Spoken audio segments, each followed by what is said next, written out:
नमस्कार, मैं विनीता राय, PGT Hindi, DLW, Varanasi.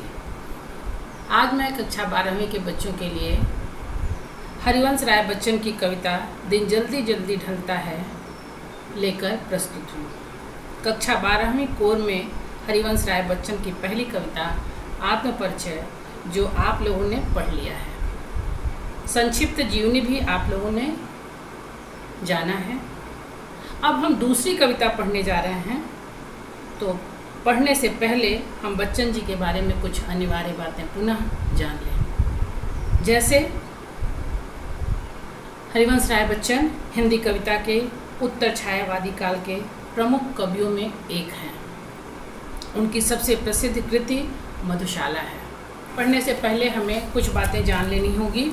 जैसे यह पाठ जो है निशानी मंत्रण से लिया गया है, पहला ही है उसका यह गीत, और इस गीत के माध्यम से कवि यह बताना चाहता है कि प्रकृति के दैनिक परिवर्तनशीलता के संदर्भ में हमें क्या क्या बातें विशेष रूप से ध्यान में रखनी चाहिए। धड़कते हृदय हमारे किस तरह से काव्यात्मक कोशिशों को या काव्य के आत्मा को समझने का प्रयास करते हैं। बहुत ही सरल और भावानुकूल बिंबों के माध्यम से अगोचर सत्य की कहानी बताने का प्रयास तथा उसकी विशेषताओं को उजागर करने का प्रयास बच्चन जी ने किया है। कवि का कहना यह है कि किसी प्रिय आलम्बन या विषय से भावी साक्षात्कार का आश्वासन ही हमारे प्रयास के पगों की गति में चंचल तेजी भर सकता है, अन्यथा हम शिथिलता और फिर जड़ता को प्राप्त होने के अभिशप्त हो जाते हैं। गीत इस बड़े सत्य के साथ समय से गुजरते जाने के एहसास में लक्ष्य प्राप्ति के लिए कुछ कर गुजरने का जज्बा भी लिए हुए हैं। तो कविता को हम देखते हैं। आपके सामने स्क्रीन पर कविता दिख रही है। आप पहले छंद को देखेंगे और उस छंद में है, पहले शीर्षक देखिए आप, कि दिन जल्दी जल्दी ढलता है। हमें विशेष रूप से ध्यान देना है कि दिन जल्दी जल्दी ढलने पर कवि क्या बताना चाहता है, वह क्या बताता है, वह क्या कहना चाहता है। तो दिन जल्दी जल्दी ढलता है, इसमें आप देख रहे हैं कि इसमें गेयता भी है, इसमें आपको अपनी गति भी दिख रही है। तो उस गति को जानने के लिए कवि का कहना क्या है, इसे हम पहले देखेंगे। तो दिन जल्दी जल्दी ढलता है, कविता देखें पहले।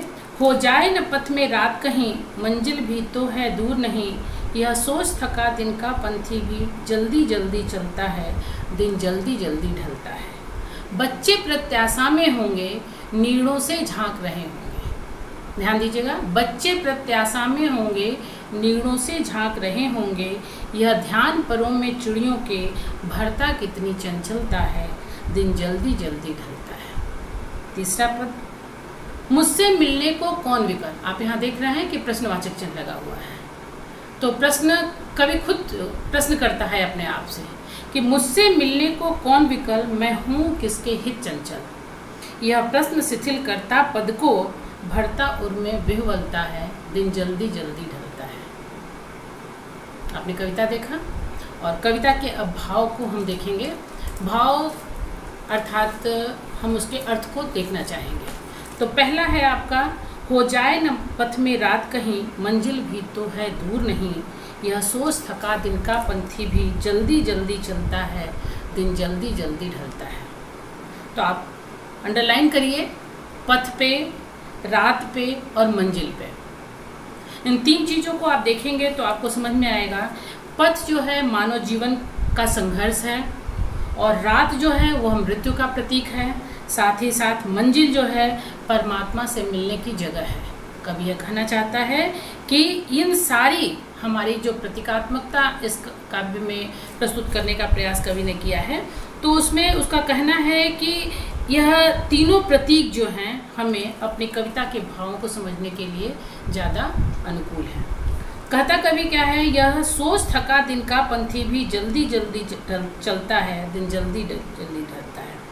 अगर कल कहता है कि पथ में रात कहीं ना हो जाए, क्योंकि हमारी मंजिल अभी बहुत दूर है, तो इसलिए पद में अर्थात पैरों में उसके थकान थकान का एहसास वो करने लगता है और वह यह सोचकर जल्दी जल्दी चलने का प्रयास करता है कि हम अपनी मंजिल तक पहुंच जाएं। इसके बाद दूसरा, बच्चे प्रत्याशा में होंगे, नीड़ों से झांक रहे होंगे, यह ध्यान परों में चिड़ियों के, भरता कितनी चंचलता है, दिन जल्दी जल्दी ढलता है।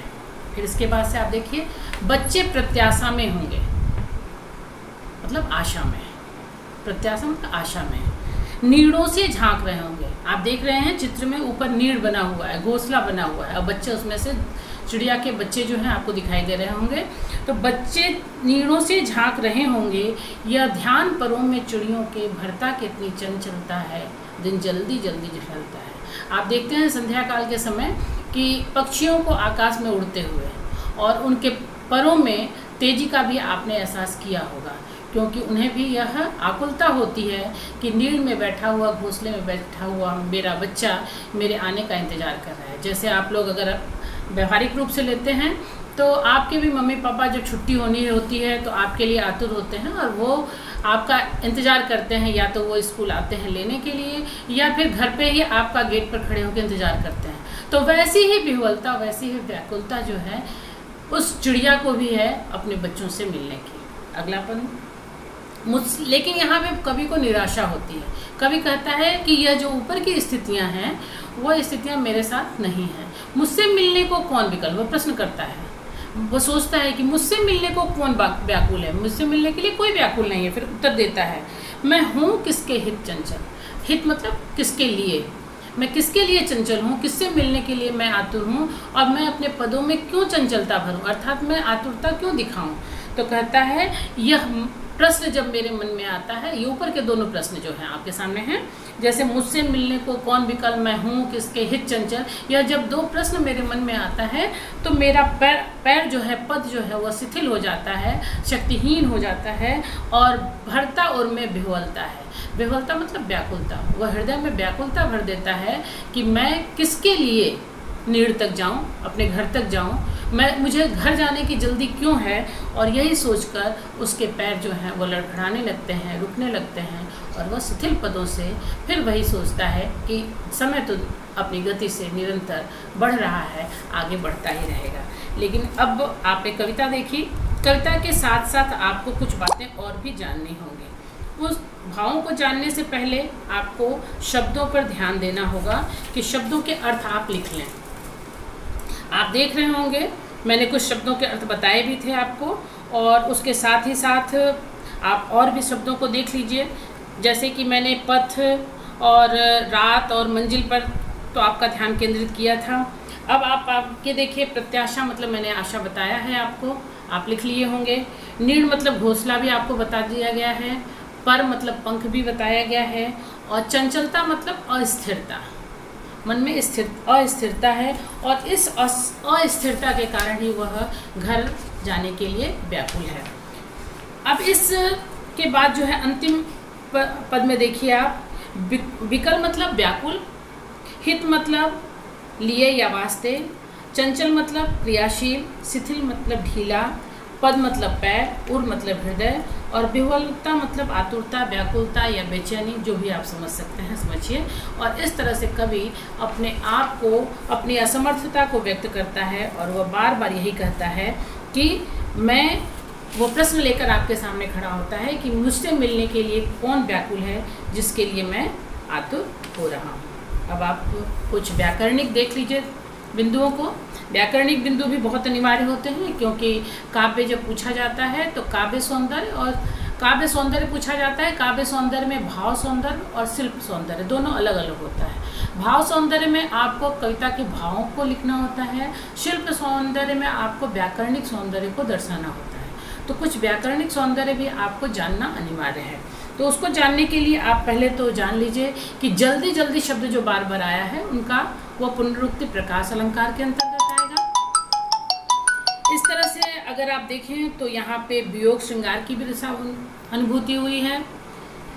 फिर जीवन के बिंब के रूप में व्यक्त किया गया है, जीवन को बिंब के रूप में किया गया है, और भाषा एकदम सरल, सहज और स्वाभाविक है और भावानुकूल है। भाव के अनुकूल शब्दों का प्रयोग कवि ने किया है। इसके साथ ही साथ अगले उसमें देखिए, उसमें भी यही बात है कि पक्षियों के बच्चे घोंसले से झांक रहे हैं। यहाँ पे गति और दृश्य बिंब उपस्थित हो रहा है। यहाँ पे गति और दृश्य दो बिंब उपस्थित हो रहे हैं। इसके साथ अंतिम छंद में देखिए आप कि एकांकी जीवन बिताने वाले व्यक्ति की मनोदशा का इसमें वास्तविक चित्रण किया गया है। जो एकांकी जीवन बिता रहा है वह किस तरह से व्याकुल है, किस तरह से विह्वल है, इस बात पर विशेष ध्यान दिया गया है। मुझसे मिलने में अनुप्रास अलंकार है और मैं हूँ किसके हित चंचल में प्रश्न अलंकार है। इसके साथ ही साथ तत्सम प्रधान शब्दावली का भी प्रयोग किया गया है और अभिव्यक्ति का माध्यम जो है, जो अभिव्यक्ति हुई है वह बड़ी सरलता से हुई है। तो आज का अध्याय यहीं समाप्त होता है। आप अगले अध्याय में फिर हम आप मिलेंगे। धन्यवाद।